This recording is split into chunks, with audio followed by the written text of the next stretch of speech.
Ma'am, prior to February 17, 2004, did you call David Bivens? I don't recall.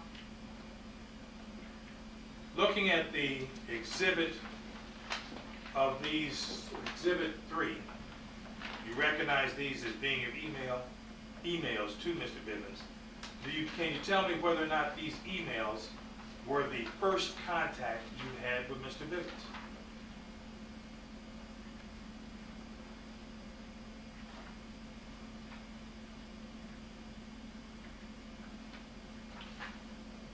It would appear that there might have been prior contact, but I don't recall that. I would take that from the gist of these. Well, outside of what you recall, it's a fact, ma'am, that you would not have sent someone, "Dear David, I'm not sure this is the type of show that's good for your station or for our city," without talking to him first, would you? That's why I said that I would believe there was prior contact. That's what I'm talking about. And these prior conversations, you don't remember what was discussed, am I right? Objection. I don't recall the specifics, but I don't know that there was conversations. In the prior contact you had with Mr. Bivens before February 17, 2004, is it your statement you don't recall what was discussed except that the topic was politically damn talk radio? Objection. My statement was that it would appear from this exchange of emails that we had prior contact. I don't recall when that contact was, and I don't recall the specifics of that contact, but of course it was about calls I had gotten about politically damaged. You said a lot to say, yes. You were talking about the radio program when you were contacting Bivens. Isn't that correct? Our conversations were about the radio, the complaints in my office about the radio show. Answer is yes. Right? My answer is my answer. Now, when you sent the first email to Mr. Bivens at 3:58 p.m. on February 17, 2004, you indicated, "Dear David, I have many more. These are from last year. I have them going back to March 2000. What were you referring to? Pictures. Okay. Now, the pictures weren't being broadcast on the radio, were they? No. So then, ma'am, if you were contacting Bivens and giving him copies of photos from 2000, what did that have to do with the content being broadcast of the program, if anything? I probably sent them because the complaints we had in our office was that the program was anti-Semitic, and I was showing Mr. Bivens the pictures from Mr. Ayad's businesses that would back up the allegations from the past, which showed his history. So you had a bone to pick with Mr. Ayad about his photos, and you were contacting Mr. Bivens and giving him these copies of these photos. Isn't that correct? No, that's not correct. Well, ma'am, how is it if you never heard the program, you never heard samples of the program, you never did any other research other than what you've outlined here, you are now contacting the station manager and giving him photographs from March 2000 and asking him to do something, whatever it is, that you're not telling us about today? How are you doing that? Objection. First of all, you're characterizing my testimony incorrectly. I received calls in my office, and I will call or ask them to call the station manager. I obviously had a conversation with Mr. Bevin at some time. I exchanged emails with him throughout the course of under an hour, I guess, or just about an hour on February 17th. I told him of the complaints in my office that I received in my office, and none of this is personal. This is about complaints that come into my office and me, doing my job. These were also photos from over a course of 3 or 4 years that show the course of behavior, and I sent them some. Ma'am, what did you expect to occur as a result of your contact, your conversation, and sending him photos from the year 2000? Well, I don't know that the photos were from the year 2000. You said they were. I have many more. These are from last year, excuse me. The photos from last year. Right. I have them going back to March 2000. Right, so What did you expect to occur? I wanted Mr. Bevins to know the kind of person who was on the radio, and I wanted Mr. Bevins to know the history that this man had had in the Cleveland community. Tell me, ma'am, is it a fact that you wanted him to take Abe off the air? I did not care whether he took him on or off the air. So you just contacted him, said there's complaints from the Jewish community. You gave him photos to tell him his history, but you didn't want him off the air. I did not care whether he was on or off the air. It was the content of the program that was contained in that. Okay. Now, ma'am, there's next an exchange from David Bivens. And he said, thank you. We did speak with him after our last conversation and advised him that we are on a 7-second delay, and if his language or content of the show becomes inflammatory, we will dump out of it. He sent that to you, right? According to this, yes. What did you understand that to mean?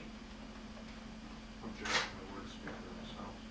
Well, what did you understand, Betty, after you read it? That Mr. Bivens or someone at the station had spoken with Mr. Ayad, and that they were going to employ the 7-second kind of delay. Dump out of it meant what to you, ma'am? I would assume that they would take that portion, they would use the delay to take that portion off the air. Didn't mean cancel the program, did it? I told you that I thought it meant that they would take that portion of it and not put it on the air. Then you submitted something further to him, did you not? Same day, 4:54?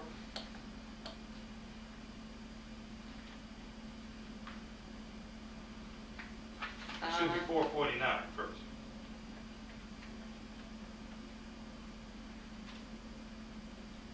No, I don't think so. Next one indicates from Betty Sue Foyer, 2/17/2004 at 4:49 p.m. Yeah. to David Bivens. Yeah. It isn't a fact that you wrote to him then, I'm not sure this is the type of show that is good for your station or for our city. Oh, I'm sorry. I thought you meant that I sent something else to him. No. Did you? Yes. Did I send something else? Yeah, this email. Oh, I sent this email. I'm sorry. Yes. What did you mean by this type of show is, this is not the type of show that is good for your station? What did you mean by that? That it's not the kind of show that's good for your station. You know that Radio 1 was being paid and the time was being purchased? No. If in fact the radio station was receiving not only viewers, commercials, but money to be paid for the time on the air, wouldn't that be good for the station? Objection. I have no idea. What is it that you meant by it's not good for your station? That being a station that broadcasts hate and further divides our community is not good for a radio station. Ma'am, you never heard the program. How do you know it broadcast hate? That's what I was told. Might not have been true what you were told, was it?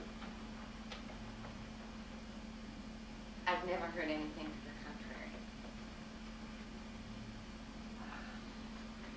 Excuse me just a moment. Give me the community tape. Wait.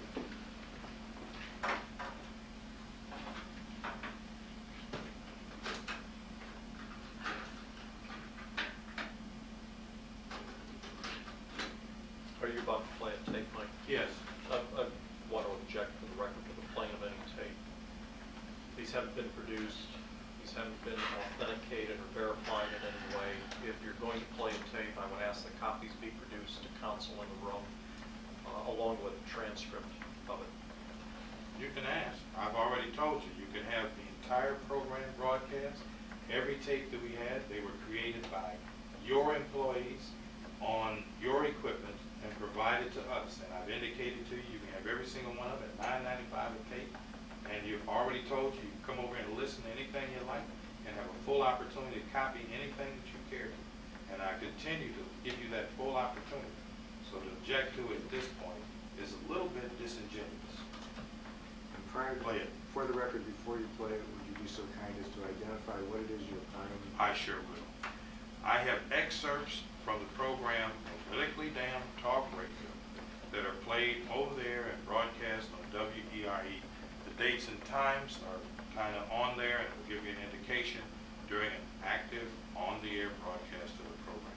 The witness has already indicated that she never listened to the program. I know. Can I ask what it is you're attempting to do with this?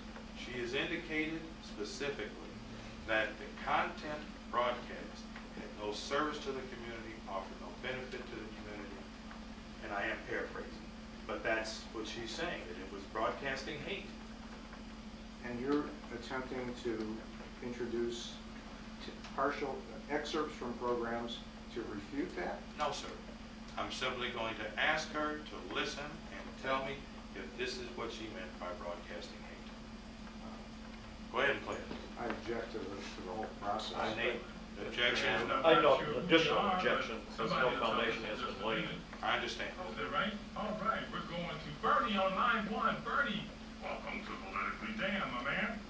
This is one of our heroes, man. This is one of the callers that is actually a hero who set up all the warning with regard to the International Children's Game.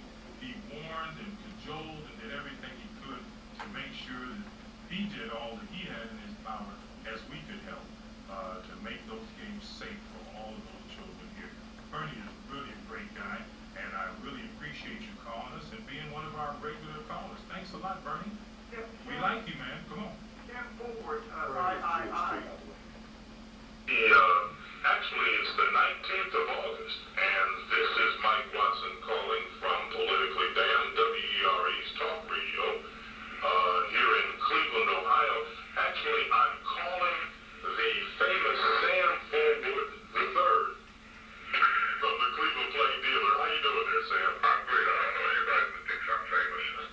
Well, I don't know. Some of our callers that call in and have something to say about you. Actually, the caller that was actually talking about you indicated that you had 43 eyes in your column for the one he was criticizing, including the 3 eyes after your name. So, you know, I hear that kind of thing a lot. It's kind of cute because it means that somebody actually counted them, which means that somebody actually read the column.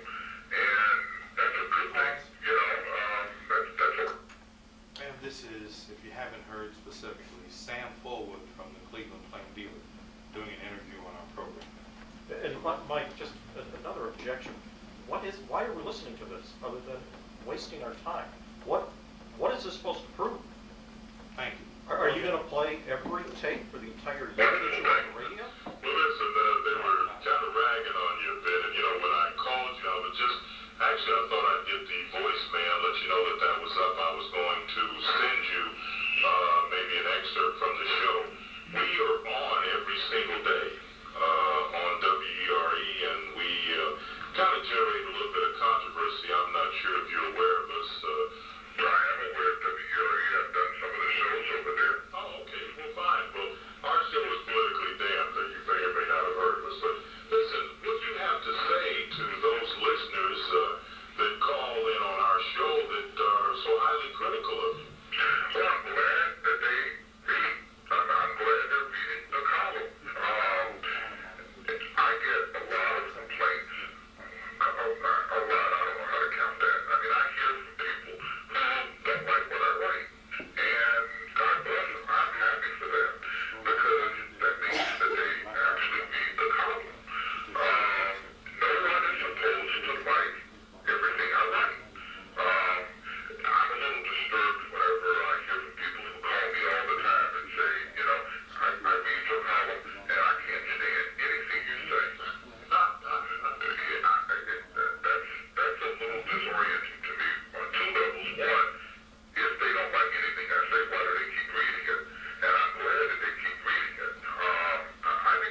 don't take it down? I don't think you need to take Well, that. she's I'm not gonna gonna give take, it look off the Or record. policy.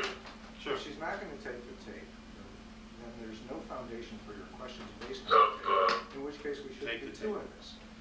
Which we probably shouldn't be doing anyway, but that's a Right. different issue. It's gotta be on the record. Understood. My apologies.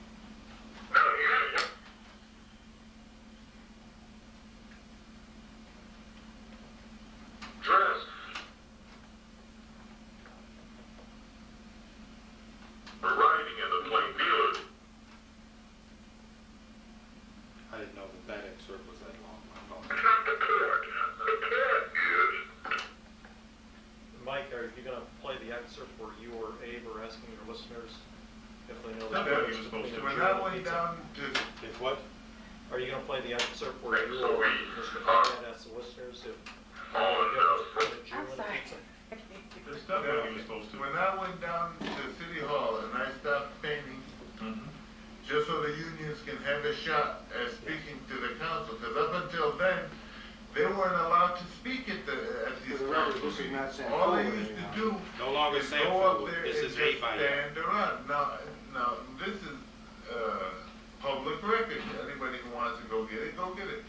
It was in the first week of November of 2003. Oh, that's interesting. It's in the city, City Hall. Well, Abe, you're a hero. I gave up painting just so these guys could, have some time with the council to say something. Well, let me ask you this. But the only person that didn't come was Bob Beck.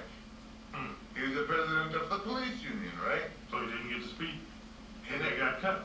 But the other two, how many firemen got fired? Actually, I knew, but I don't know at the moment. I have to look it up for you. Not as much as, I don't even think any, Yeah, the cops got cut serious, man. How many EMS people got laid off? Not as much.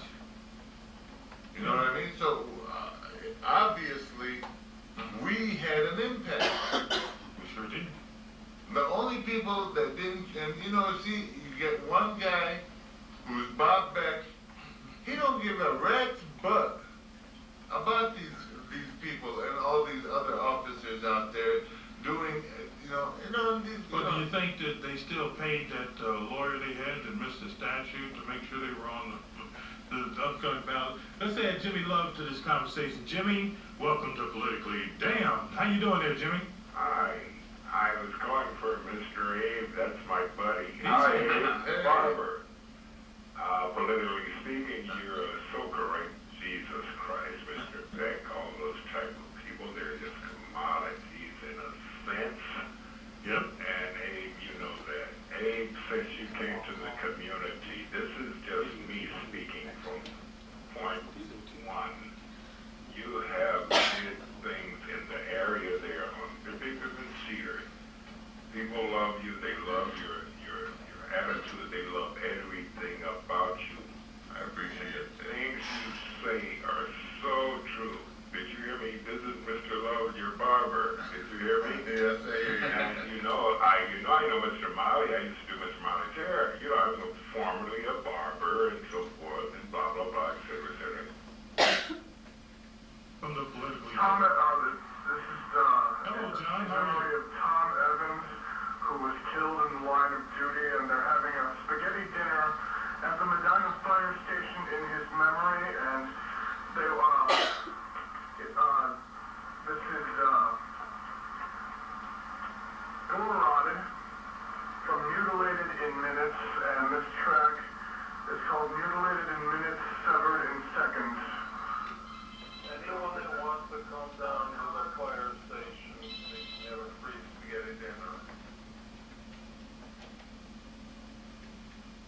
All right, Dave. I guess that's it. Go ahead. Are you there? Yeah, I guess that's gonna be hard one to top, huh? I don't know. I thought I was listening to something, then I heard a phone ring. I don't know what's up. Listen, man, welcome to Politically Damned. How you doing? Okay, I had a little discussion with one of my neighbors today. Go ahead.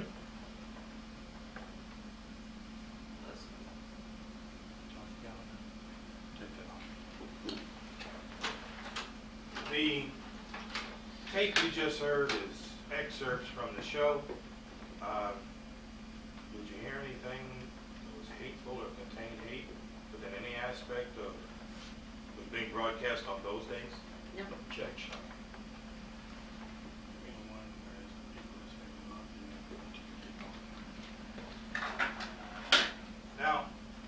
again, you've indicated that you never listened to the program at all. Did you at any time ask Mr. Bevins to listen to the program?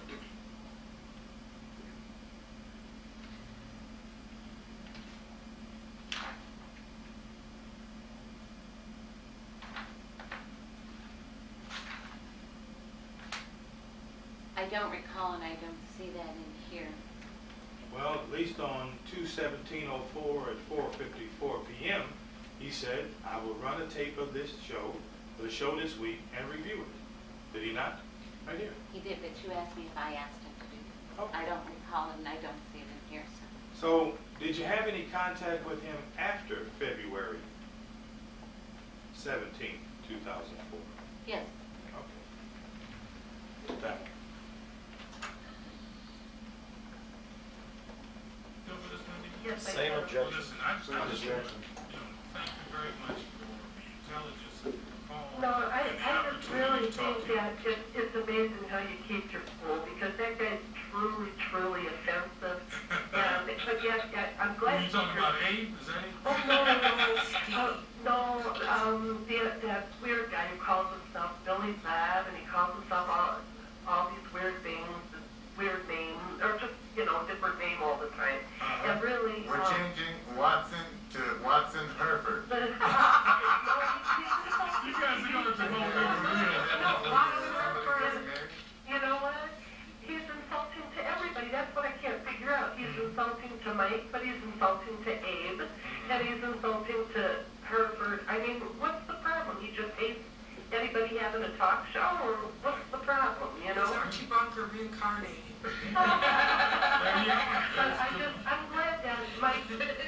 I'm glad Mike is so smooth, because that guy calls us up all the time, makes a fool out of himself. That's entertaining, It really is. I really appreciate your call, Wendy. You think you can listen to us every day? We're going to try and stay with you. Oh, I'm hooked. That's all there is to it. All right. Well, I appreciate it. Thank you very much. Bye. We're going to go to Good night.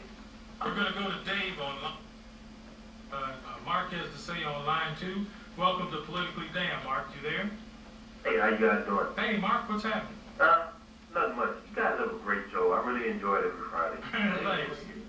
Well, hey, I've got a couple of questions I want to ask. First about the press conference Bush had on Monday or Tuesday. 1300-578-1300. We're Politically Damned. We got lines to open at the moment if you want to check with us. Line 1, Fred, welcome to Politically Damned. Yeah, thank you, Mr. Mike, and thank all of you fellows on there. I've been listening to you now about a month and a half, about 6 weeks. Yes, sir. And you got a hell of a show on there. Well, thank you. Let me tell you something. I want to ask you something, all of y'all. Go ahead. Do you know this guy that comes on after you go off at 12 o'clock, James Herbert? Uncle Ali? You heard of him, haven't you? I don't know, but I'll tell you, You heard of him? what I've heard is he catches a lot of hell because he comes in after us. Well, let me tell you what he did. What? Let me tell you what he did. You know what he did 3 years ago? What did he do? He ran for the same Congress seat our Congresswoman holds on, Stephanie Tuck Jones, and she's running again this year unopposed, and he only got about 4 votes from the Republican Party. I hear you say you're a Republican. If you're thinking about getting votes for the Republican Party and you are African American, a black man, you in bad shape. Well, wait a minute. I'm trying to tell her. I'm a Democrat. I'm trying to tell her. I'm going to tell you, in the ward that I'm in, if I was running for city council, I would have all of the support the Republicans could give me. You Which would? ain't much, okay? You would, huh? Because there ain't a lot of them in that ward. But what I will tell you this, one of the things that I am, and these guys criticize me for it, and boy, my girlfriend... We want you to be a good one. We're not criticizing you for being a Republican. We want you to be a good one. I want you to, Yeah, and I'll say it again. I agree with you, Ed. Wait a minute, Maybe you should be a good Republican like President Abe Lincoln was. hold on, wait a minute. Whatever you want, whatever he is, just be a good one. A good one. I'm going to blow my whistle on you guys in a minute. Now, I just want you to understand what I was about to say is just simply this, caller. You know, I am a black Republican. Good, good. That's a different thing from being a Republican or being black. I was black first. Don't you call me no Afro-American, okay? You insult me. All right, I am a black man. I'm black. I look in the mirror. I'm black. It took me a long time to get black. I was colored for too many years. I beg your pardon, Mr. Mike. Mr. Mike. Go right ahead. Mr. Mike. Go right ahead. I want to ask you this. You remember when Jim Harvard, this guy comes on after you go off on that same station when he ran for Congress against Congresswoman Stephen Tubb Jones? You remember this? I remember he got no help, that's right. You remember this, didn't you? Sure. He got no help at all from the Republican Party. Yeah, he did. None. And you know what he does? What? You listen to him at night now. I listen to him too most every night. Yeah? I don't know what he's going to do since you have a program on there like you have Abe on there, these other fellows there, and I tell you, y'all using a double-edged sword there. I don't know what he's going to do. I'm going to tell you something. I'm going to tell you something. I'm going to ask you to do this, Mr. Mike. Go ahead. He said he's a Republican too like you, but I'm asking you to do this. Don't stick your neck in the rope with him at the other end of it, don't you? I gotta let you do it. You for having this show. What are you going to do now if you have your show? Oh, that's something. But you know what I like, Mr. Mike? Go right ahead. I love your show, you and Abe, and I've heard Abe on other programs. He used to come on Black Radio sometime on Sunday. Abe is a Palestinian, right? The American Palestinian. American Palestinian. What them your folks over there? Well, These your folks all over Cleveland here. These Palestinians, a lot of them in my neighborhood here. A lot of them run stores in my neighborhood here. I know, y'all talked to you before on Black Radio. One Sunday you was on there with this other black fella. I can't call his name Al now. Bailey. But you Bailey, yeah. But you know what I got him a you got on this show here. This is a good show you got on there. Y'all keep up the good work, will you? Thank you very much. We're here to Appreciate please your very call. much. Absolutely. We're going to go at... Come on, welcome to Politically Damn. My God, you guys are a breath of fresh air. Where did you come from? I love you. Well, thank you very much. Marry me. Hey, wait a minute. You got to see us first. Hey, but listen, we are going to be coming to the airways because Politically Damn comes to television on a channel near you, and we'll tell you when. Oh, I Real can't soon. wait. So it's coming. It's coming. Oh my God, you guys are wonderful. Thank you. Does somebody own Camelot Records? I don't know. We'll see. I got a patent on it. All righty. I'll buy all my CDs there. All righty. That's great. CDs. What can we do for you here on Politically Damn? Well, I'd just like to ask you gentlemen. Let the record reflect that we've been listening to this for 20 minutes. We've had just a couple of questions after the first excerpt, and this procedure is highly irregular. I'm trying to be accommodating, Mike, but time's are flying here, and I'd appreciate it if you'd move this along. Ask a question, get her in, There's ask a questions reason. about the facts, and if she can't give you any facts about these tapes because she's never heard them before, she's here to testify about her knowledge of the events in question in this lawsuit. And I'd also like the record to reflect, because I'm not sure that the black and white transcript will do this, that it appeared or sounded like we were listening to excerpts from different shows, different callers. I don't know that that will come through the written That's exactly transcript. correct. It's different shows, different callers, there's a tape of excerpts, and I'm asking Ms. Foyer, from what you've heard, now that you've heard 20 minutes, as your counsel has indicated, plus the other excerpts, you've listened to about a half an hour or thereabouts of the program. Is there any aspect of hate in anything that you heard? No. I have only one more brief one, and this one will be quick. Give me the EMS.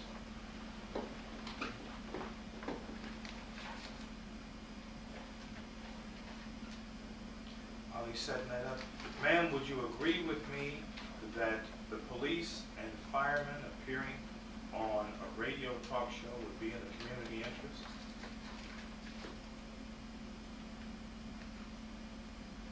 Yes? President of the EMS union, that'd be in the community interest? Yes? How about announcing children that are missing? fact, actually having one located while we were having the family members on the air talking about missing children. That'd be in the community interest, wouldn't it? If it happened, I would assume it would be. How about organizations such as mothers of murdered children? Be in the community interest, wouldn't it? I guess I don't know the organization. Black on black crime, that'd be in the community interest. When they come on and talk about crime in the inner city. Sure. How about judges coming in that want to talk about issues relating to their candidacy or the Cleveland Municipal Court? Yes. City councilmen of both Cleveland and East Cleveland? Yes. President of City Council of East Cleveland? Sure. Other candidates running for mayor of East Cleveland? Right, but I'm characterizing these in the general. In the Right. general. Sure. Ma'am, I'm telling you, these are other guests that actually appeared on Politically Damn Talk Radio, but you didn't know that, did you, before today? You didn't know what I just told you about other people appearing on Politically Damn Talk Radio, No. Councilman Fannie Lewis, etc. Before today, you didn't know that, did you? I only know what you've told me today.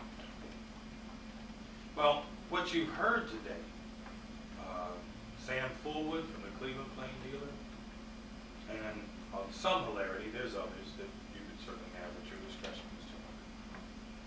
Skits and jokes and etc. Other calls of people that are saying that they need to hear us. You heard some people say we're a breath of fresh air. That certainly didn't sound like hate at all, did it?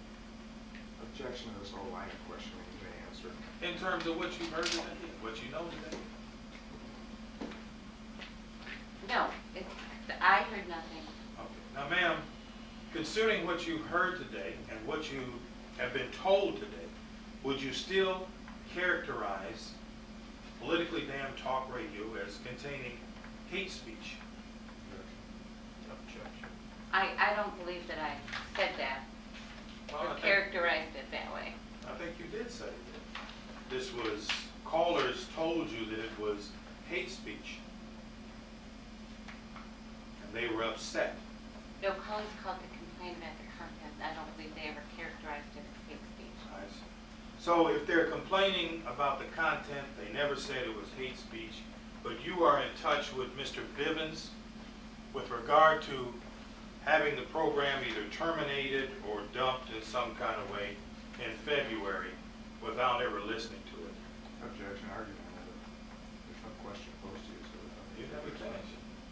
Isn't that correct? No, I believe that what I testified to was that I received phone calls in the office. Okay. I called Mr. Bivens. Okay. Now, ma'am, is there any reason why you did not take the time to at least listen to the types of things you've heard today before you contacted Mr. Bivens? Then I contacted Mr. Bivens to tell him about the complaints I received. Okay, that's what I'm saying. Is there some reason why you didn't take the time to find out more about the program before you contacted Mr. Bivens? No. There's no reason? You could have, but you didn't. No, I didn't. When you talked to Mr. Bivens, isn't it an accurate recollection that he told you at that time he hadn't heard the program, but he was going to listen? I don't know if he told me that about whether he had heard it or not. I know he said he would listen to a tape of it. I see. Did you talk to him after he listened to that tape? I don't recall. But you did talk to him after February. I believe so. Is it reasonable to assume that he took a look at listened to the tape and then spoke to you again at a later date? Objection. I don't know. Well, ma'am, at some point, you faxed some things to Mr. Bivens, did you not? Correct. What did you fax to him? Actually, I'm not, I believe that, from the piece of the deposition I read, they referred to something that I faxed.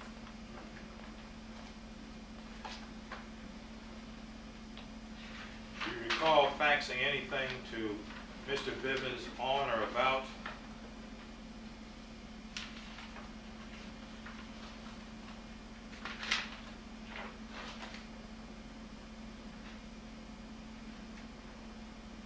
March 4th, 2004?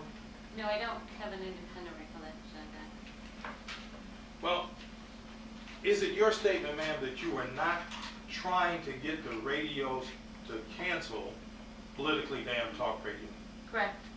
Is it your statement that you were not giving Radio 1 any record of complaints with the intent to have politically damn talk radio taken off of the air?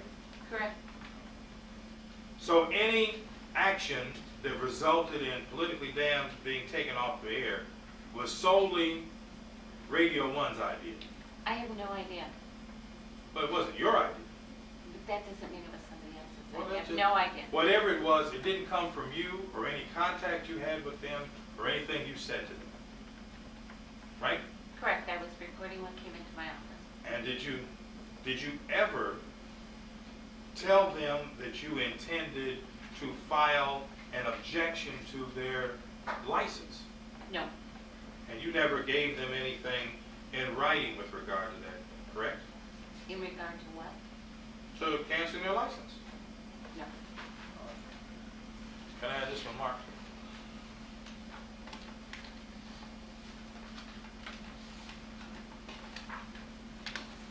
You got this already, but it's just thank you.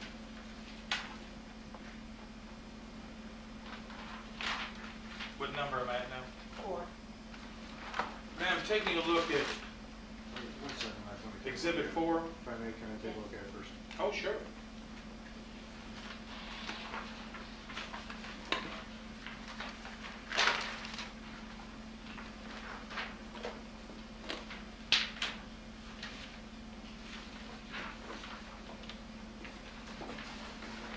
Ma'am, taking a look at Exhibit 4, would you go to page 2 of that document? Yeah, just turn the page. Well, This page. on page 3. Take a look at the top of that page there. Mm-hmm. Do you know what phone number is 216-579-9690? Yes. What number is that? That's our fax number now, the ABL. And it says right there, Anti-Defamation League, right? Mm-hmm. Well, ma'am, can you identify this document? It's a case from the FCC. You ever seen it before? Mm-hmm. And where did you see it before? In my office. Did you fax this over to WERE? Well, if they had it and it has my fax number on it, I guess I did, but I have no independent recollection of it. Well, let's talk about this case. You're very familiar with it, right? No. Well, you said it was in your office. Yeah. And you faxed it to WERE. Right. But you don't have any idea what's in here. I didn't say that. I'm just not that familiar with that. Okay. Why don't you take a minute and take a look at that. And while you're looking, you see there are several parts that are highlighted in here. Oh, is that? I thought they were blacked out. I can't read them. Let's see what you got there. Didn't come out that well. Take a look at the one that we received. That's the original. You see these marks that are on this document? They were pink initially. It was highlighted.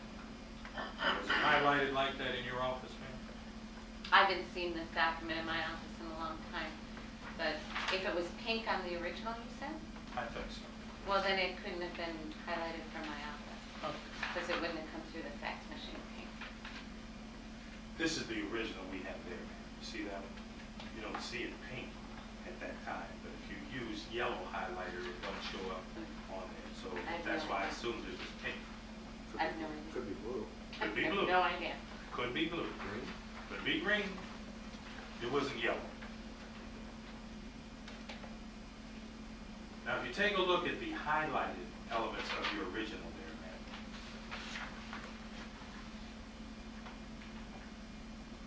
Can you read the first highlighted element from there? Mm-hmm. And it reads, however, comma, please continue the reading. The commission's role in overseeing program content is very limited. All right. Now you see the next one? Mm-hmm. The next one begins is the judgment of the Commission, as has been the judgment of those who drafted our Constitution and of the overwhelming majority of our legislators and judges over the years that, and please read the highlight. The public interest is best served by permitting the expression of any views that do not involve a clear and present danger of serious substantive evil. Then I can't read that. Rises far above public inconvenience, annoyance, or unrest. now the next one, in light of a Commission precedent on point, please read the highlighted part. We find that no question regarding the licensee's basic qualifications are raised in the absence of a decision by a court of competent jurisdiction. The next one ends 1969, and what is the highlighted portion?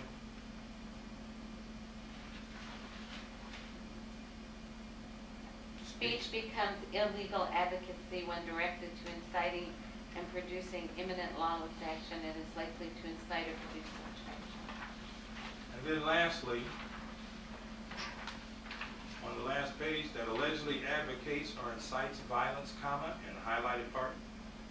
We conclude that no substantial question exists concerning Greater Boston's qualifications and that Commission action is not warranted.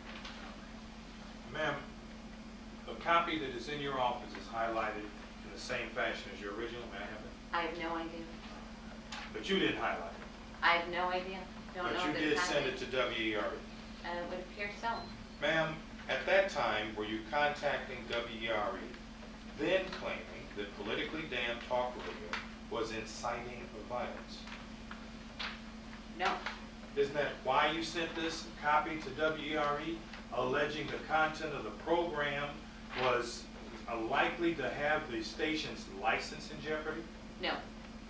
Did you know that after you sent this to WERE, Tom Bush and Mr. Bivens met with Abe and myself and presented us a copy of what you had sent to them and indicated we'd be off the air immediately if we were in violation of any FCC rule? No. Objection. You didn't know that? Did you know that as a result of you sending this email to WERE, they demanded several copies of our program, examined them, and found that we had no violation of FCC rules at all? You didn't know that either, did you? Nope. But of course, you sent that to them with a cover letter. I have no recollection of sending it except for my fax number and the name, so I have no recollection if there was a cover letter. Ma'am, would you ordinarily send a document such as that through a fax without at least a cover letter? I get them all the time in my office. It depends on Without where it's cover going letter. to it. I'm saying what you would do. Yeah. I mean, this is just a decision of the FCC. It's not so important. Isn't it a fact, ma'am, that you sent this document to WERE with a cover letter indicating to Mr. Bivens that here was a way to terminate this politically damned talk radio because you didn't want it on the air any further? No.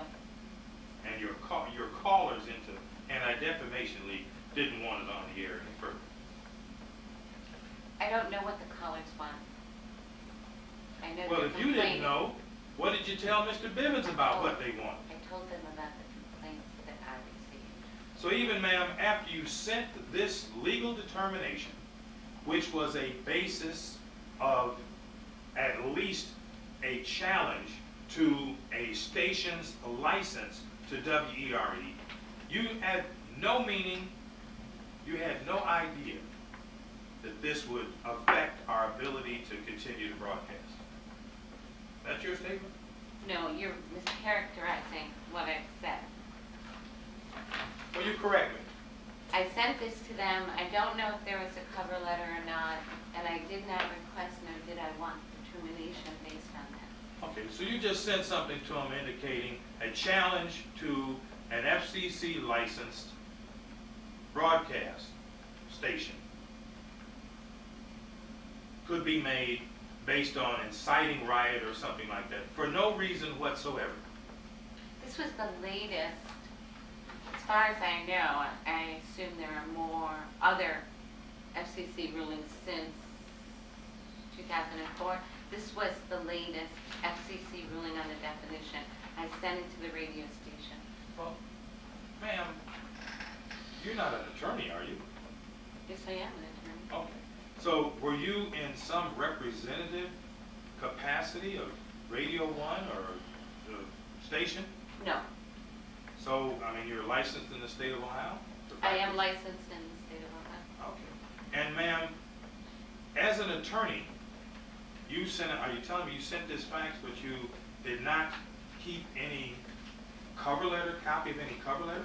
I did not send it as an attorney. Did WERE solicit this information from you in any way? I don't know. I don't recall the conversation, if any, that went before this. I assume there was one, but I don't recall it.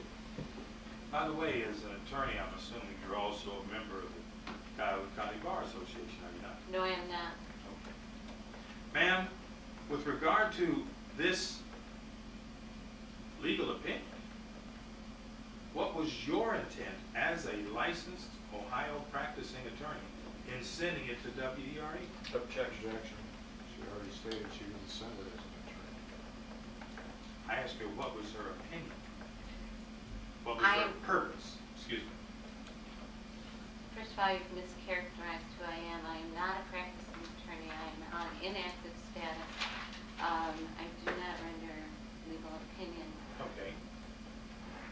Then tell me, ma'am, as Betty Sue Furr, director of the Anti-Defamation League, why did you have this sent to WERE? I do not know the specifics of that conversation that went before this. I didn't ask about conversation. Well, Ask then me I why can't- you sent it. I don't recall why. Okay. But you did send it. From the fax number up there, and I would assume that I sent it. And it is, ma'am, based on your legal expertise and experience.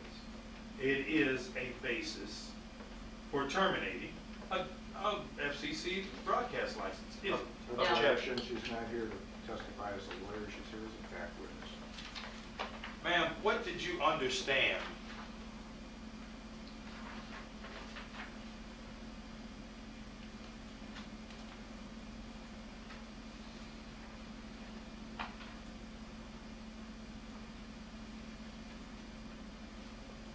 Clear and present danger of serious substantive evil that rises far above public inconvenience, annoyance, or unrest to me. What did you mean? What did you understand it to Can I mean? see a copy I can read? Objection. She's not here to testify as to the meaning of an opinion of the Federal Communications Commission. I agree. She testified here as to the fact that how, to the best of her recollection, got ADL's fax number on it. She testified she didn't recall the purpose for sending it, and She didn't the say purpose. that. I know you'd like her to say that. If she didn't, That's my question. If she didn't, I apologize. Then you should But apologize. I don't think that's the question that's posed to her. Her question at this point is, quote, "A clear and present danger of serious substantive evil that rises far above public inconvenience, annoyance, or unrest."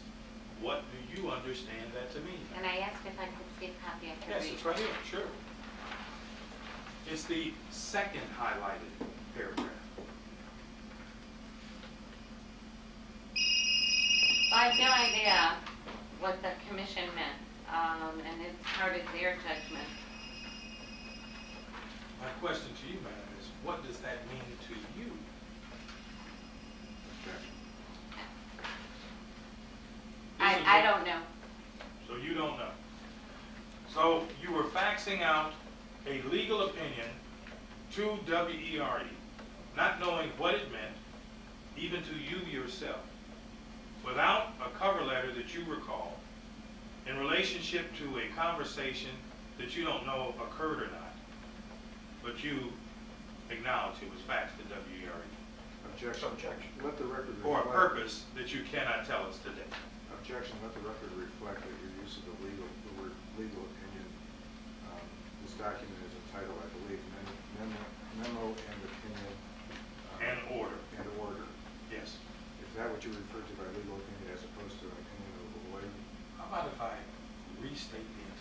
Please. put it in most succinct terms. Thank you. Exhibit 4, that's all I'm referring to. Is it your statement that you caused this to be faxed to WERE, but you have no copy of the cover letter that went to it? You have no recollection of any conversation that caused you to send this to them. And you cannot tell me today what it is contained within this document in your own opinion. Objection. There are 3 answers. Yes, I assume I sent it to them because it has my fax number in the office and our name on it. The second is I don't recall the conversation that preceded it, and the third is I don't recall putting the cover letter on. Got it. And today, as you sit here under oath, you cannot tell us why you sent it. I don't recall. And it is your statement that it was not your intention to have politically damn talk radio terminated. Correct. Never. At any time. Like the half an hour you mentioned 55 minutes ago is long gone. We're going to be here much longer. My bladder would like to know. Why don't you take a break? Let's take a break for a moment, if you would. Bathroom's right here. Are you about ready to wrap up? You better protect your bladder.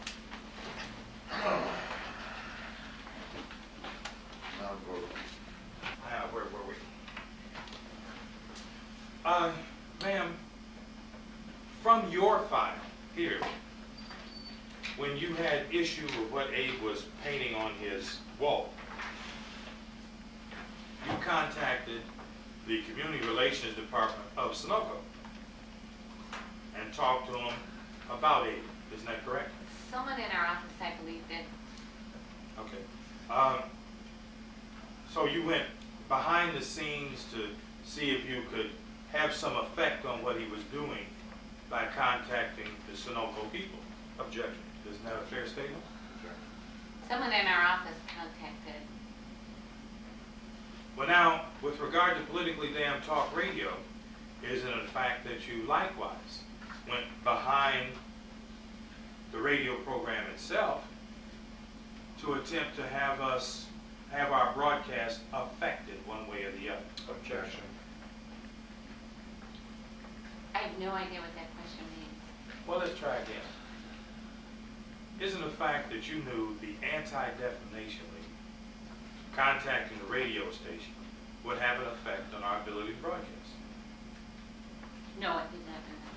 Okay. Isn't the fact that the Anti-Defamation League is in fact the most powerful Jewish lobby, political lobby organization in the United States? Objection. We are not a lobbying organization.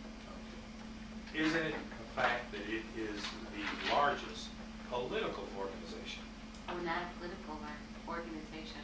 But then, let me restate it all. What is it? What is? I don't. You know I'm asking, what is the Anti-Defamation League? Okay, the Anti-Defamation League is about a 90-year-old human relations civil rights organization. Okay, and what is it that you do? I run programs. I mean the league. What does the league do?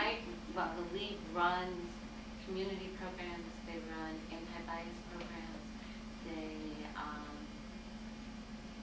run lecture series. They provide resources for schools' curriculum. They sign amicus briefs and issues of civil rights. They pretty much. It's a national organization, isn't that correct? Correct. And the headquarters is located where? New York City. And Abe Foxman is the chairman. Mr. Foxman is the national director. Okay. Now, how many offices do you have in the United States? Objection. I may? Oh, okay. ADL offices? Yes. There are about 28, I think. Okay, that's throughout the nation. Correct. Okay. And And they have offices outside the United States too, don't they? A few, a few. So the fair statement is the ADL has more than 30 offices that operate. Sure. And your office has how many employees? Approximately. 3 full-time and 1 part-time. And there's a coordination with volunteers also? Correct. And that's volunteers from the Jewish community, correct? In our office, yes. Now, basically, ma'am, this organization also has quite a substantial budget annually. Objection to this whole line of questioning. Understood. There's a basis. Yes. And the annual budget, I'm assuming, ma'am, is in excess of millions of dollars. I don't know what that means. In excess of millions? In excess of $1 million? In excess of $2 million. Yes. The budget is actually almost $100 million or so annually, isn't it? No. Then tell me where I'm inaccurate. It's No. less than $100 million? Our budget is $50 million approximately a year. And that $50 million is raised from the Jewish community? No, it's raised from the total community. It's not just Jewish community. Primarily Jewish domains, No. aren't they? Well, I don't know in other regions, not in this region. I see. In this region, the ADL has support from many law firms, right? Yeah. And many public companies. Yeah, I guess so. And the donations that are made are quite substantial. Sometimes. In your area, what is your office called in terms of its actual title? It's the Ohio, Kentucky, Allegheny region of the Anti-Defamation League. And your budget for your office is how much? Our office is about $450,000 to $500,000. Yes, ma'am. Now, there actually was recently an ad run in the Cleveland Plain Dealer, wasn't there? Mm-hmm. May I have that, Mark?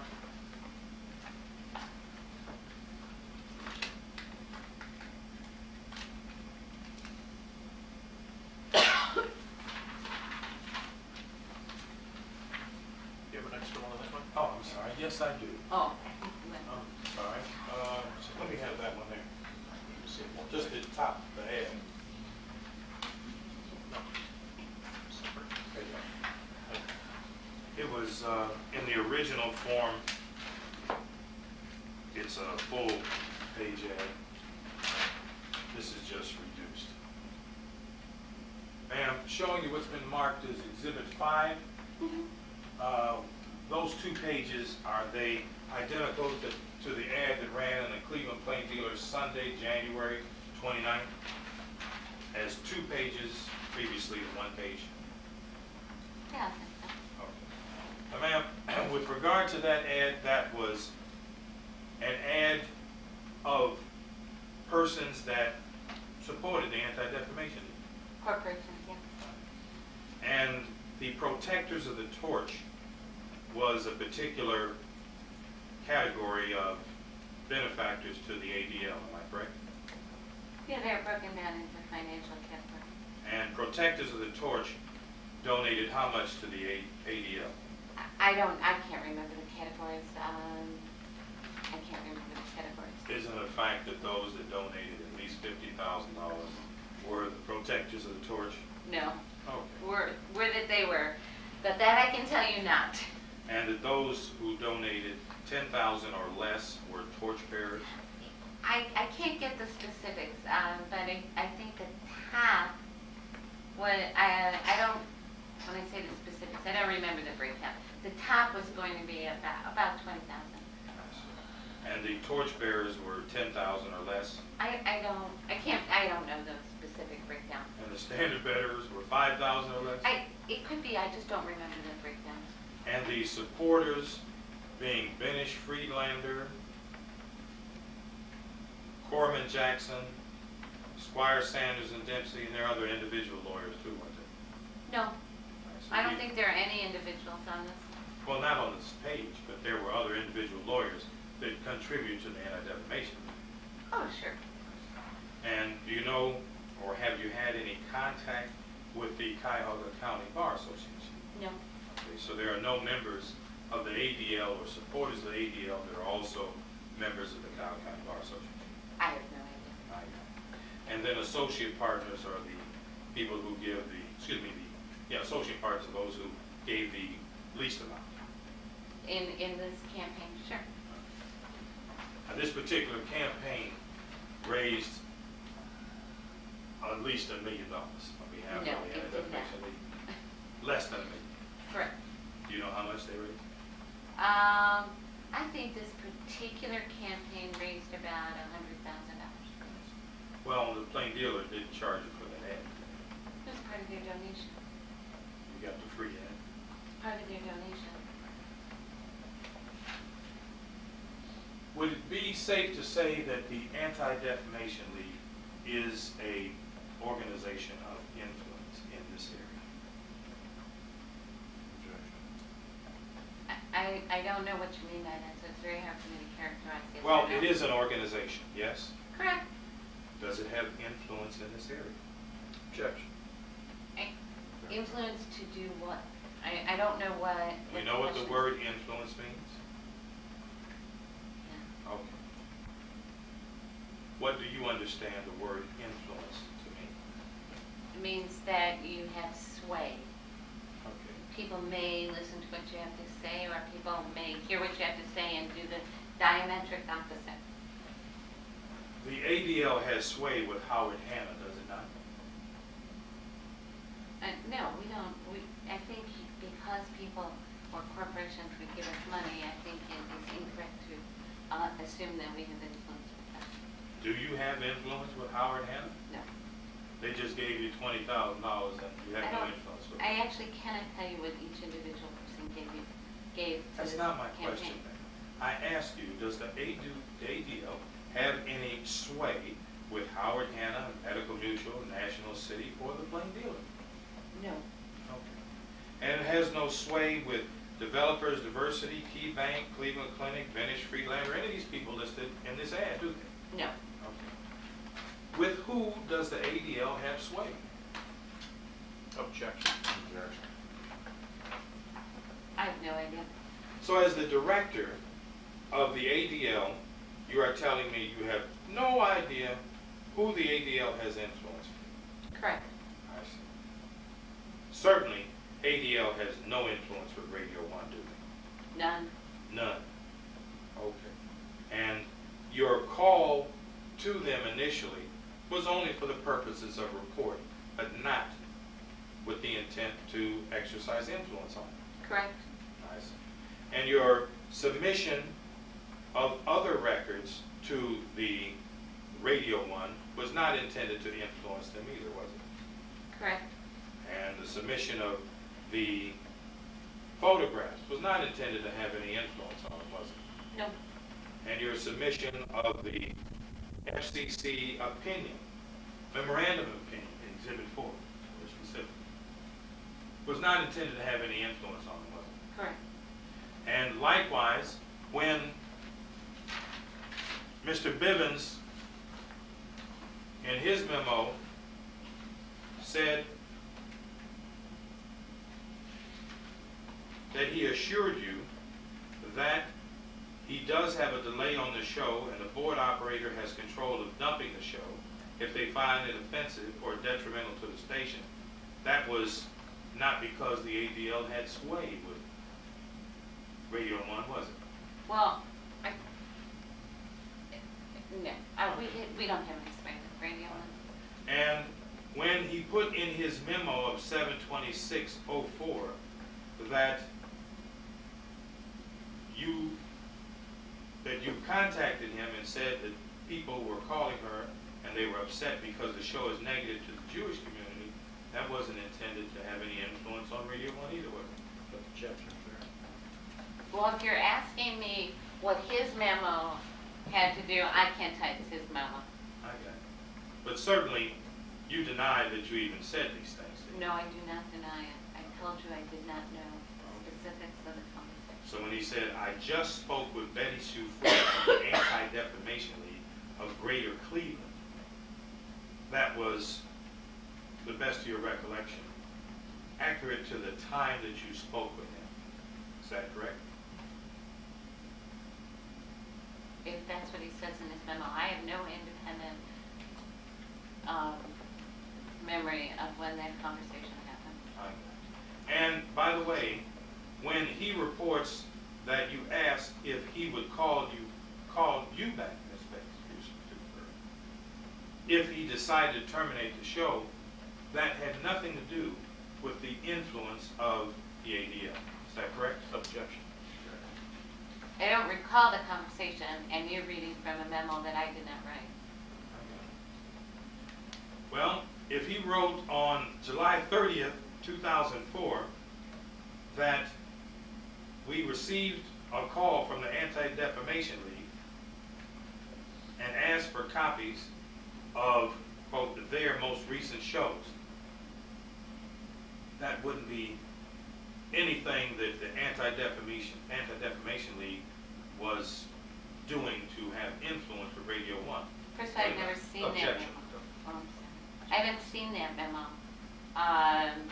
Let's take a And look. Referring I to said- page D002 of a previously marked exhibit, I can't tell you which one it is, that you have in your hands at this very moment.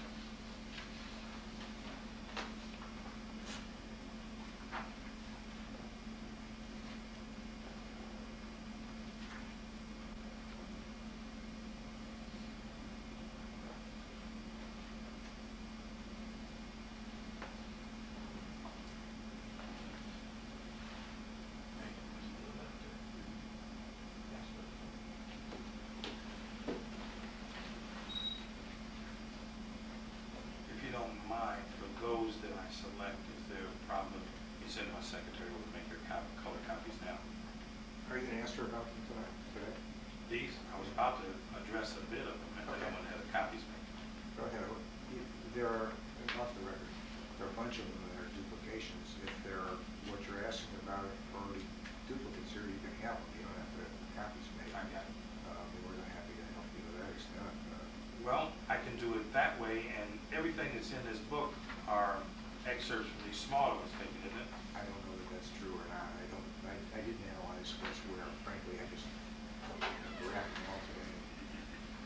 I mean, the reality is, though, if she goes to make copies of it back here, we're going to have to find them out anyway. Why don't I do this then? If you would care to trust me and leave them with me, I'll have the copies made and the originals redelivered to you, if that's possible. When will we deliver the copies? Pardon? By when will I have the copies? The originals. I can bring them right back to you this same evening. I was just ready to send her over to do that. Thank you very much. Then Go back and get the rest of that stuff done. Get us into the end of the week. I'm happy to. I promise you I will. Okay, let's get back on the record. Have you had a chance to review that matter, Ms. Burr? Okay. Now may I see that? Now, do you understand my question when I indicated to you that Mr. Bevins had indicated, and I quote, "We explained that we received a call from the Anti-Defamation League and asked for a copy of their most recent shows"? Do you understand that question? Can I make Is an there a objection? question? Can I make an objection, Mike? And it's really a clarification. Okay. The way that reads by itself, there is no antecedent to the word "there," and I think it sounds like you asked for copies of the ADL or ADL's copies of their. Or actually, I think what that memo says is that the station asked you and Mr. Ayad for copies of your shows. Unfortunately, I have to read it verbatim. That's exactly what it said. It is from David, dated 7/30/04, regarding Politically Damned, which is us. And it said that he just got a call from the Anti-Defamation League, being Ms. Fuhrer, and that she was concerned about the content of their show, and he then asked the Politically Damned folks for copies of the show. That's what I understand it meant, but sorry, I had to read it verbatim from the memo. Okay, as long as we all understand that that's what it means. Did you have a conversation with Mr. Bivens, at which time he then asked for copies of the show for purposes of review? Objection. Objection to. Actually, your email says from him that he sent to you, said he's going to get copies of the show. Didn't it, ma'am? I any independent recollection of any specific conversation I I had said with the Mr. email Bennett. here says he's going to get copies of the show. This being emailed direct to you, you remember getting the email, don't you? I can't deny getting the email, it's right there. But I have no recollection of any specifics Well, of that's any not what I'm conversation. Objection, I'm Mike, asking- just so the record's clear, you're referring to one exhibit that is from Exhibit. February, another exhibit that's from July. Correct. Because it happened twice.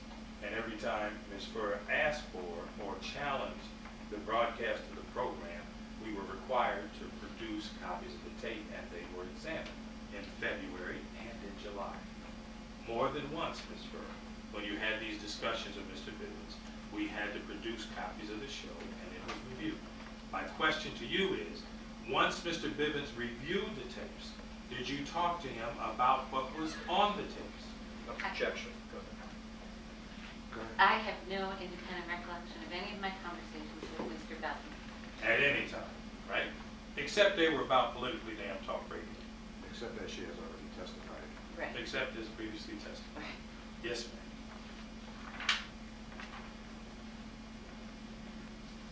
ma'am. Ma'am.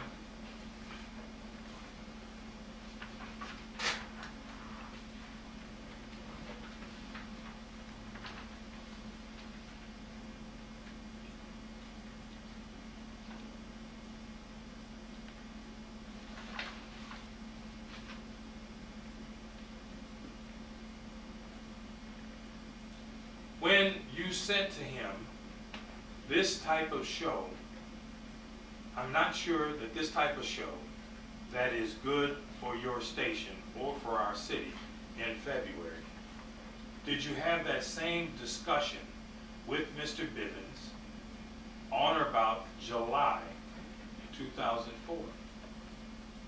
I have no independent recollection of any discussions, the timing thereof. You didn't threaten him either, did you? I don't threaten. So when he indicated that I explained, he explained to you, ma'am, that we have 4 stations in Cleveland, and if we feel that one station's programming is having a negative effect on our listeners or revenue, we will pull it off the air, as is indicated here in his memo. Is that not what you and he discussed? I have no recollection of what he and I discussed, no specific recollection. So, ma'am, that seems to imply by his statement that after he has talked to you, there is going to be some financial harm to Radio 1 by the content of his memo. First of Isn't all, that this a is fact? not my memo. Objection. Objection. I say by the content of his memo. Objection. You've asked her to comment about what you characterize as seems to be implied by a memo. There's no way that a fact witness can answer that question other than. I'll restate it. Would you read this memo, please? Tom Bush, Bill Glover, and myself You met. can read it, Simon. Just read it, Simon. Well, I read it before. Okay, let's look at the last paragraph, the last sentence.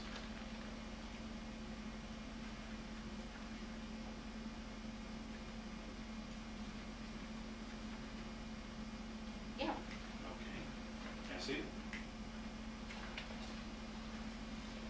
Last sentence being, I explained, referring to him explaining to you. Is that right? I have no idea.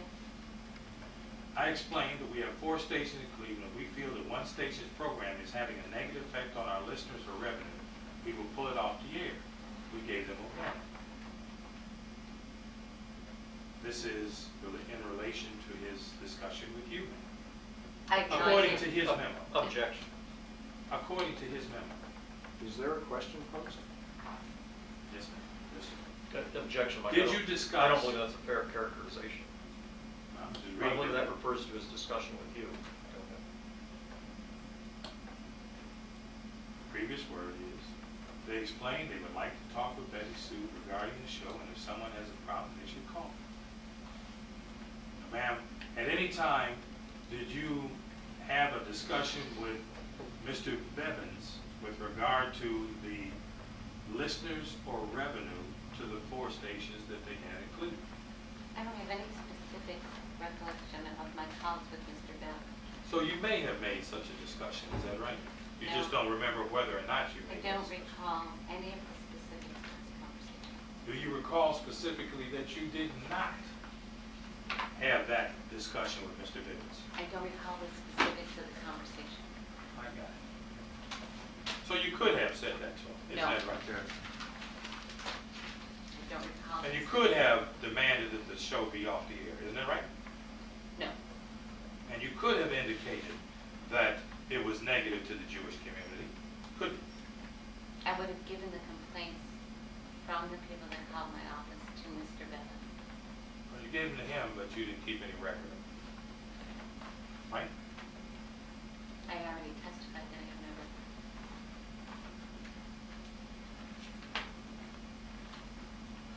Now, ma'am, do you know who Rabbi Eisenberg is? I do know a Rabbi Eisenberg. At Temple Israel Ner Tamid, He could be there, yeah. 1732 Lander Road. I have no idea. That's what it says on the stationery. Are you familiar with the program, or are you familiar with the Jewish Education Center in Cleveland? Sure. And are they hate mongers in any kind of way? No. I mean, no.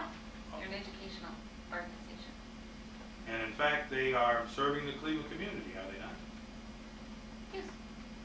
Well, wouldn't you agree with me, ma'am, that someone who was visiting and studying with Rabbi Matthew Eisenberg of the program that is sent out by the Jewish Education Center of Cleveland certainly wouldn't be a hate monger, would he? Objection. I don't know what you're talking about. Well, let's talk about the program given out by the Jewish Education Center of Cleveland. You're familiar with the programs they do? No, I know the organization. I don't have any connection to them at all. Well, you certainly wouldn't be opposed to that organization, would you? No? You wouldn't think that they would be purveyors of hate in any kind of way, would you? No. And would you agree that someone that came to their classes and studied with them would be someone that would not be a purveyor of hate? I don't know. Objection. I understand your objection, but you don't know.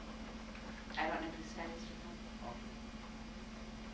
Well, how about if me and Abe studied with them? I have no idea. I'm asking, if we did, I have no idea. would that make us purveyors of hate? Objection. Objection. I'm just asking. Are you asking her whether the attendance at a class makes you a purveyor of hate or not a purveyor of hate because you No. attended the class? Seems to be the implication of the question. Is that what you're asking? No, sir, that's not my question.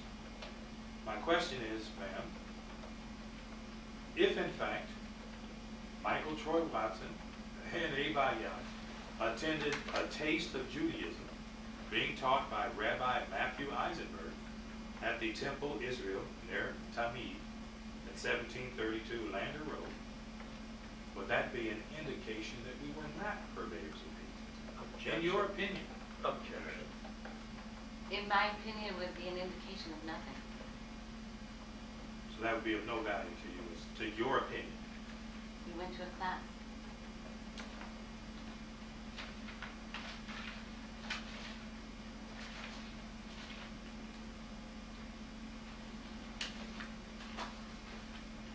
Can I have that mark, please?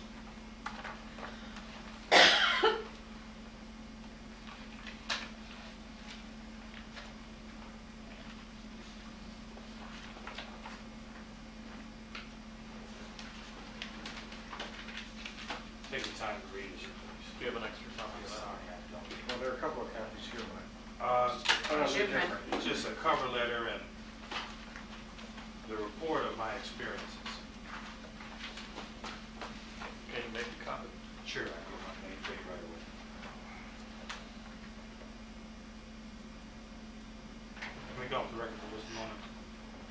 These were some of the materials in the class, Ms. Boyer. Taste of Judaism, Winter 2005, number 1, Session God, Issues of Abraham, the calendar. Actually, I found it very interesting. Take a moment to review it. I have it marked as an exhibit.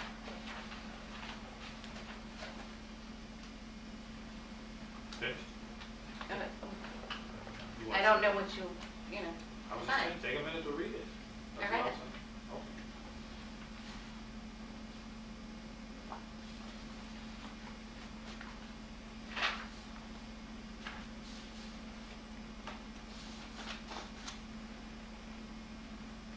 Showing what has been marked as plaintiff's exhibit number 6. Have you had a chance to review that, ma'am? I looked at it. Did you read it? I glanced at it. And can you tell me who that's addressed to? Rabbi Eisenberg, Matthew Eisenberg. And when I reported to you moments ago in my questioning that Abe and I both attended a Taste of Judaism class taught by Rabbi Eisenberg, I don't think you believed me, did you? I didn't believe you or disbelieve you. Do you believe me now? Sure.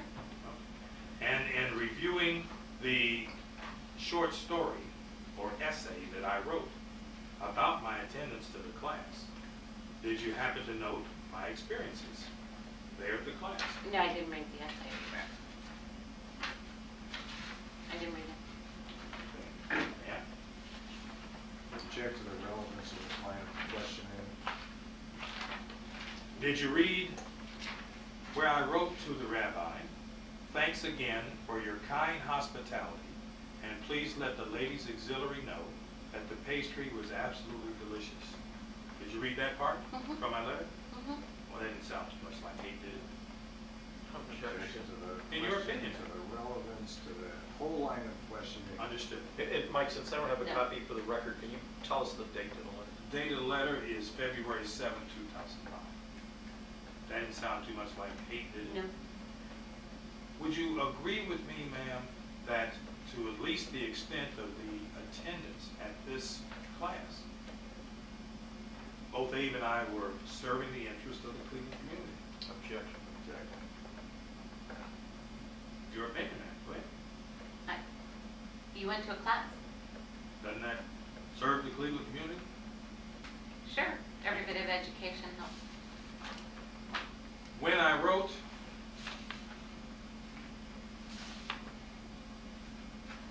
and I quote, "We have discussed in detail on Politically Damned Talk Radio the highlights of our experience and the many rewards of our meeting Rabbi Matthew Eisenberg. Neither of us changed in our core beliefs, but our best benefit of sampling the Taste of Judaism was our meeting of Rabbi Matthew Eisenberg, a truly kind man of divine temperament." Now, Objection. was that an element of hate contrary to the Cleveland community? Objection. Mike, there's no foundation for this exhibit. I understand. She didn't author it. She's never seen it before. I don't see the relevance of any of this. I agree Questions with you. relating to it are Yes, entirely ma'am. self-seeking, I'm asking your opinion. self-serving, and certainly not calculated so as to lead to the discovery of this visual evidence, and in fact, beyond the scope of discovery. It certainly is not, sir, if you have been privy to the other elements regarding this case. There's no lawsuit against Ms. Floyd, and certainly relevant against a claim against her, but it is elementally relevant to the other claims and issues as it relates to Mr. Lowry. You're correct, and I shouldn't have made that statement because I'm not privy to the details of the lawsuit, and therefore I will withdraw the colloquy and maintain the objection. Well, I'll reassert my objection. I am privy to the details, particulars of the lawsuit, and I don't see the relevance of this. You wouldn't. You wouldn't. Ma'am, this particular essay and attendance at this class certainly isn't consistent with what you thought Politically Damned was about, was it? Objection. You went to a class, you wrote a nice letter. I don't see the connection, but You haven't heard anything from the excerpts of the program, from the letter we've seen here, or whatsoever, that would indicate that Politically Damned, quote, was not not the type of show that was good for the station or for our city here today, have you? I've not heard all the shows. I heard a little bit of excerpts, and I have not heard anything. Well, it certainly was good for the city for someone on the radio to go to a class on Judaism and write about their experiences and have a very pleasurable teaching relationship and student relationship with Rabbi Matthew Heisenberg to the extent that it existed, isn't it? Objection, like the classes after you no longer on the radio. Objection. I Objection. You're asked her. testifying. I was now. You just, can't ask questions.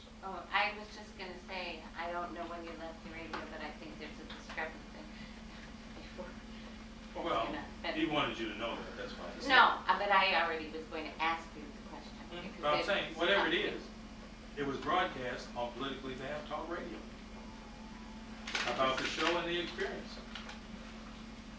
Did you know that? No, Sorry, I can't talk now. Ma'am, were you familiar with the filing of this lawsuit originally against Radio One and several other defendants? I've seen a complaint when it was first filed. And where'd you get a copy of it from?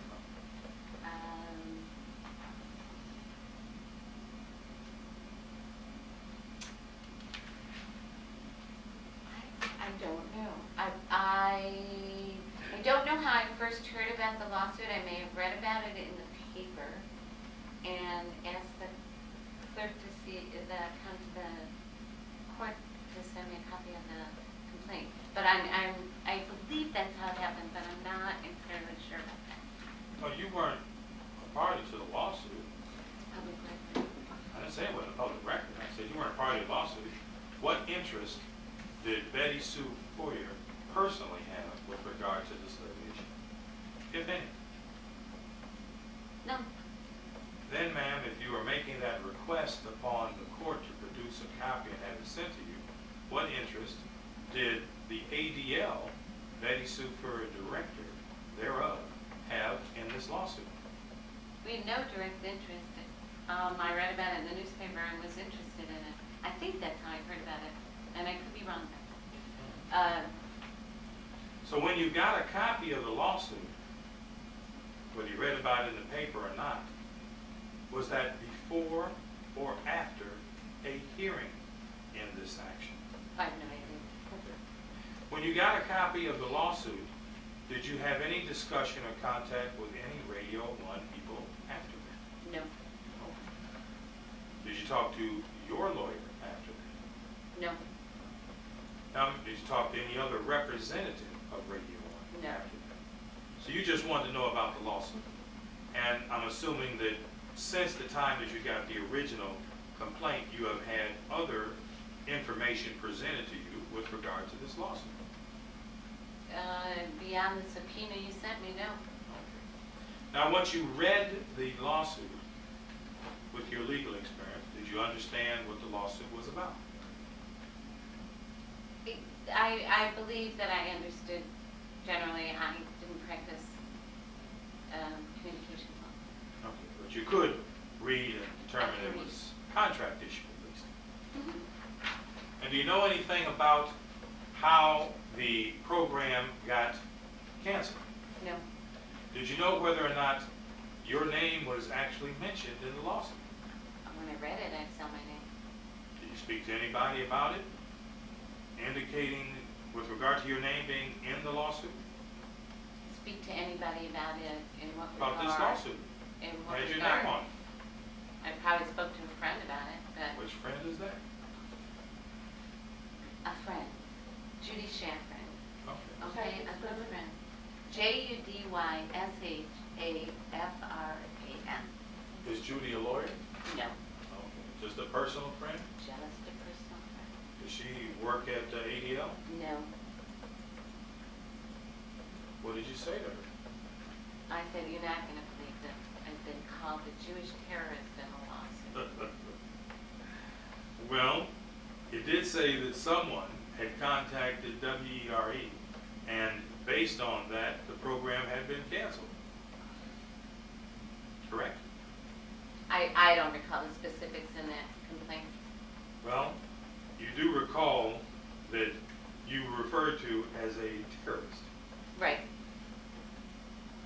And do you think that contacting Mr. Bivens and the number of times you did, and the emails that you sent him, the number of times that you did, and sending him the legal opinion with regard to the FCC licensure of WERE was not a terrorist act?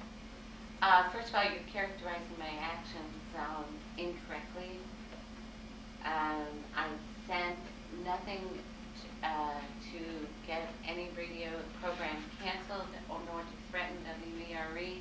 And I didn't ask you that.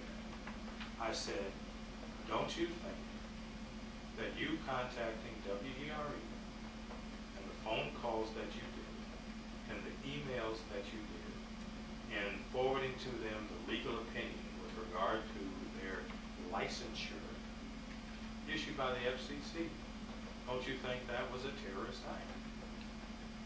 I think that my actions are being characterized incorrectly. I do not believe they're a terrorist act. And is it your statement that nothing that you did had any effect on WERE canceling Politically Damn Talk Radio? Objection. I have no idea. And there was never an intention by you to do that. Now, ma'am, did you ever talk to anyone else in media with regard to this program?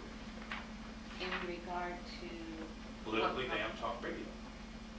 I think I was quoted in the in an article in the Cleveland Jewish News. Okay. What did you tell them? I don't know. I don't recall the exact conversation. You can certainly get the article, and it would be the reporter's characterization at the least of what I'm saying. Excuse me. Off the record, Mike, it's 5 to 5, and I really do have to be out here at 5 o'clock. Why don't we adjourn for now and let me know your next availability so we can finish at your convenience. Okay. And your availability. And my availability. And Joel's also. Okay. We can't leave them out. I'm leaving town in the morning. I'll get back to you next month. That'll be fine. Please show that we are discontinuing the deposition as of this day for rescheduling when Alan returns to town next Monday. Okay, and with the convenience of the parties. To begin the process of picking our continuation date. Thank you very much. We'll have these photographs duplicated and back to you tomorrow. You said by the end of the week, but I'll make sure it's tomorrow. I won't be around, so. Just leave with your As long as secretary. you're there by Friday morning, Friday afternoon, I'm okay. Thank you very much. Okay. Joel, take care. And Joe, don't forget that pizza, Joe. Do you have a card? Do you have a card? Thank you. I need to go over Hold on it one with you. second. Joe, I did want to speak to you. How do you want to address this stuff with Catherine Hughes? Just leave it hanging in some kind of way? I'm not sure what you mean by address. Well, we have addressed it. And I noticed them up, we filed a motion for protective order, right? I understand. I'm just waiting to hear what the judge is going to tell us one way or the other. And so are we. Okay. Thank you. Thank you.